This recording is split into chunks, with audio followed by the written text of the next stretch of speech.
কোশ্চেনটা আমাদের কি বলছে, যে কোশ্চেনটা বলছে যদি এল সি আর আর যথাক্রমে সাবেশাঙ্ক মানে ইন্ডাকটেন্স, ধারকত্ব আর রোধকে বোঝায়, যে বলেছে কম্পাঙ্ককে প্রকাশ করে। আচ্ছা কম্পাঙ্ক মানে কি, কম্পাঙ্ক মানে হচ্ছে এফ, এফ কে ডিনোট করা হয় 1/t, ঠিক আছে, সময়ের অনন্য, ঠিক আছে, সেটাকে বলা হয় ফ্রিকোয়েন্সি, কম্পাঙ্ক।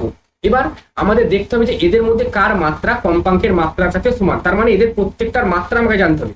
তো এইটুকু মনে রাখো যে এল বাই আর একটা, ঠিক আছে, তারপরে সি আর আর একটা রুট আন্ডার এল সি, এই তিনটের মাত্রা হয় টি এর সাথে সমান। মনে রাখার নিয়ম, এটাকে বলবে লাল্লুরাম, এটাকে বলবে কাল্লুরাম, আর এটা তুমি মনে রাখবে এলআইসি দিয়ে। তো এদের তিনজনের মাত্রা কিন্তু টি এর সাথে সমান হয়। এবার আমাকে দেখতে হবে যে 1/t কোনটাতে আছে। দেখো প্রথমেরটায় আছে 1/CR, তাহলে 1/CR যেটা আছে সেটা 1।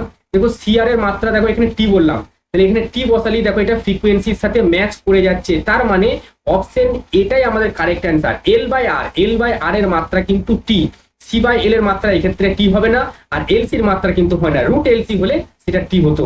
তাহলে এই হলো আমাদের কোশ্চেন, যেটা দেখো আইআইটি জেই 1984 সালে এসছে, যেটা এখন জেই অ্যাডভান্স, সেটা তখন আইআইটি জেই ছিল।